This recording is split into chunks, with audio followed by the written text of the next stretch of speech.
Alors là, oui.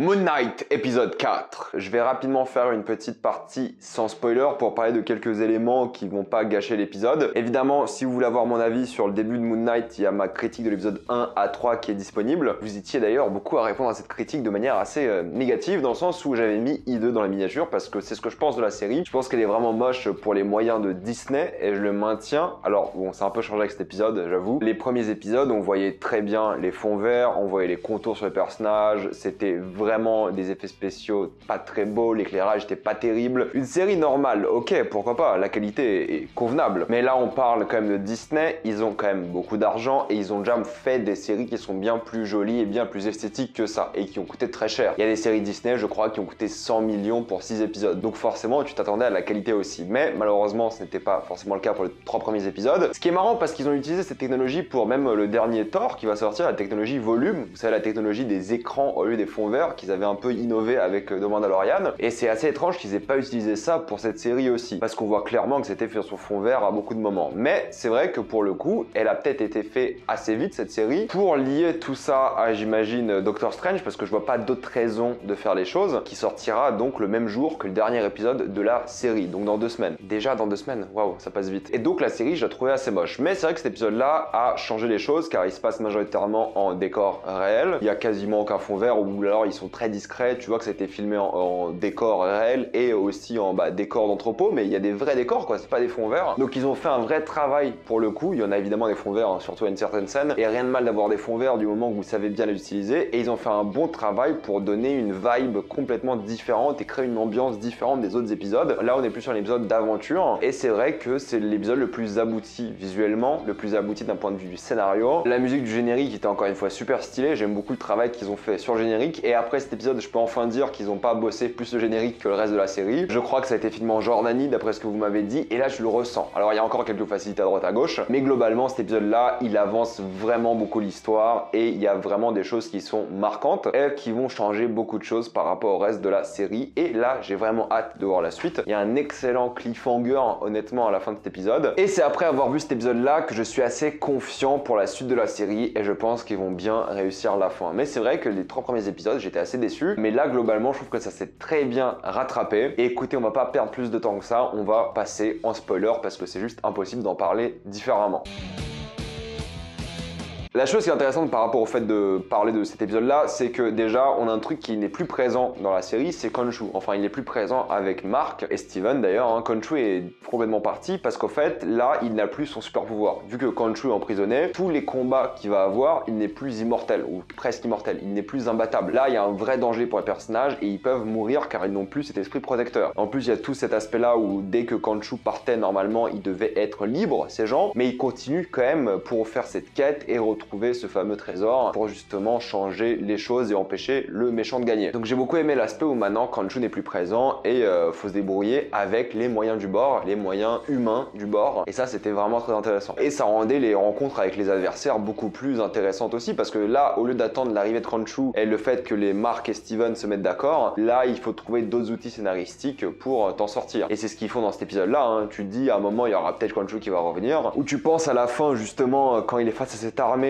Mark, qui va s'en sortir avec cette hache, mais au fait, pas du tout. Alors oui, j'ai trouvé ça assez simple, la manière dont Layla se débarrasse de la voiture et de la machine gun qui est dessus avec justement une explosion de feux d'artifice ou de munitions, peu importe. C'était une facilité scénaristique qui d'après moi n'avait même pas intérêt. Je sais même pas pourquoi ils ont commencé l'épisode comme ça. T'avais pas forcément besoin d'une scène d'action au début ici. T'aurais directement pu commencer l'épisode plus tard. Et c'est un épisode plus long que les autres, hein. Il dure 50 minutes, mais bon, il y a 7 minutes de générique à chaque fois. Et toujours pas de scène post-générique pour le coup. Mais c'est vrai que cette scène au début, elle était pas très utile, hein. Je chipote, mais bon, c'était un peu facile et pas très intéressant. Mais c'est qu'à partir de là, ça devient, on va dire, vraiment un épisode d'aventure, comme un film d'aventure, et c'est important à quel point ça donne l'impression d'être un film d'aventure, car à la fin justement on voit un film d'aventure. T'as cet aspect vraiment de découverte, t'as des énigmes un peu, t'as l'impression aussi, t'as une sorte de monstre que tu vois, tu sais pas d'où il sort, ce que c'est, à quel point il est dangereux ou pas, il y a du sang partout, c'est peut-être le Marvel le plus violent, ok d'accord, certes, mais pour une fois t'as vraiment l'impression que tu pars à l'aventure dans un Marvel, enfin dans ce Marvel là en tout cas, et ça rend plutôt bien. T'as évidemment cette histoire de triangle amoureux qui est assez intéressante avec Layla, parce que pour le coup t'as Mark qui commence commence à être un peu jaloux de Steven parce que c'est lui qui passe du temps avec Layla et c'est lui qui l'embrasse. Mais c'est marrant parce que c'est un triangle amoureux où il y a deux personnes qui ont le même corps et une troisième externe, et c'est là qu'il y a un peu de rivalité, donc ça joue un peu sur la comédie de ce point de vue-là. Mais c'est aussi cool parce que Steven, il vit enfin, comme il dit, il va enfin à l'aventure. Ça casse un peu la monotonie de sa vie et bah il en profite pour embrasser aussi Layla. Et Layla, elle dit pas non parce que c'est le Mark qu'elle connaît au final, c'est le corps et tout. Même si c'est pas la même personne à l'intérieur, c'est la personne qu'elle connaît. Du coup, le baiser pour moi il marchait plutôt bien et je trouve que ce triangle amoureux est plutôt bien amené. Et j'aime beaucoup le fait qu'au final, bah Steven commence à gagner aussi en confiance. Il est confiant par rapport à ce qu'il fait, par rapport à l'aventure. Même s'il est encore un peu peureux, tu vois que là il va de l'avant et il s'impose dans ce corps. Il veut pas laisser à Mark le corps. Et ça c'est intéressant parce que même lorsqu'il y a un méchant, bah il sait que Mark au final il a plus Khonshu. Et du coup que ce soit lui ou Mark, en vrai ça change pas grand chose pour lui. C'est pas comme s'il aura plus de compétences spécialement. Mais c'est vrai que c'était assez intéressant de le voir vraiment plus confiant. Et je trouve que la relation se développe plutôt bien. Ils ont encore ces histoires où même s'ils ont un peu cette rivalité sur le triangle amoureux, ils ont un peu cette histoire où ils deviennent de plus en plus potes. Et l'histoire des reflets est surtout bien faite à la fin. J'aime beaucoup l'aspect aventure, surtout avec la scène du vide où t'as l'impression que tu peux tomber à l'infini et faut vraiment comme dans un jeu vidéo passer que sur le côté. T'as cette histoire avec le sang, du coup t'as l'impression qu'il y a une petite enquête pour savoir ce qui se passe et puis un monstre qui arrive et il faut se cacher. J'ai bien aimé le fait que ce soit une créature qui était puissante et à la fin je m'attendais à ce que cette créature revienne, enfin pas qu'elle mais plusieurs créatures reviennent à la fin, mais au fait c'est le méchant qui revient à la fin. Mais j'ai beaucoup aimé à quel point ils ont montré que la créature était puissante, était dangereuse. C'est là que Mark trouve le tombeau d'Alexandre le Grand et c'est marrant parce que je crois qu'en effet Alexandre le Grand, on n'a pas son tombeau, on sait je crois où a été enterré son cheval si j'ai pas de bêtises, mais son tombeau on l'a jamais retrouvé, on sait pas où est-ce qu'il est enterré. Corrigez-moi sur ça si j'ai tort, hein. Et c'est assez intéressant la manière dont ils ont ce gros reveal et même Mark qui dit je ne devrais pas ouvrir ce tombeau. Et c'est un peu le cliché de film d'horreur et le film d'aventure, hein. T'ouvres le tombeau d'un dieu égyptien, t'es sûr tu auras une malédiction, tu vas mourir, des choses comme ça. Mais ça reste assez réaliste dans le sens où il ouvre le tombeau, il récupère l'objet qu'il voulait, et ensuite les mercenaires et le méchant arrivent et c'est là que ça cause des problèmes. Mais avant cela, il y a évidemment la révélation par rapport au père de Layla que Mark n'a pas tué, enfin on sait pas s'il dit la vérité, hein, mais que Mark a laissé se faire tuer et ça c'est assez évidemment marquant pour Layla et c'est là que leur relation qui partait d'un triangle amoureux au début de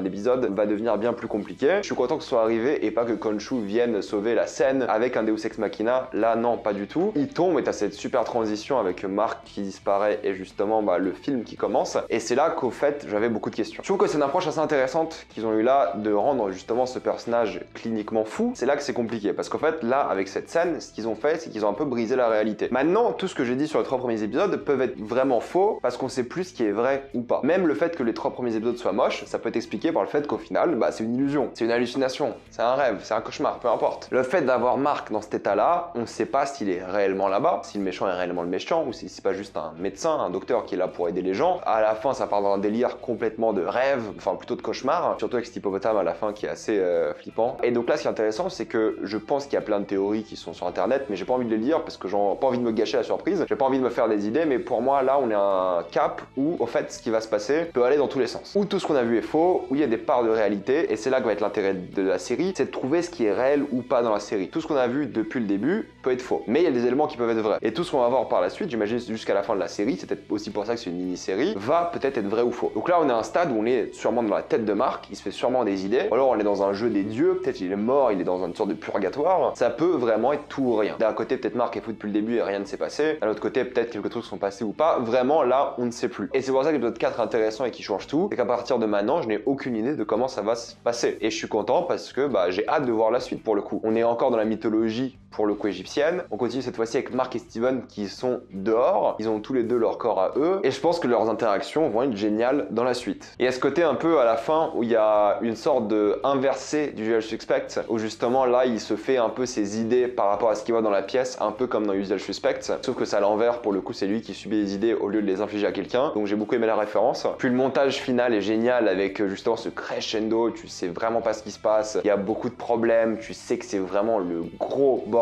et j'ai beaucoup aimé. Vraiment hâte de voir la suite, j'ai pas envie de théoriser trop dessus, de toute façon j'ai pas le temps, je fais cette vidéo à la pause déj comme d'habitude. Vraiment hâte de voir la suite, et je pense que ça va être vraiment très bien à partir de maintenant. Mettez-moi dans les commentaires ce que vous en pensez, avez-vous adoré ou détesté tout ça dans les commentaires. Comme d'habitude, pensez à vous abonner à la chaîne, mettez un j'aime, ça aide beaucoup la chaîne. Suivez-moi sur tous mes réseaux, et moi je vous dis à la prochaine fois. Salut à tous.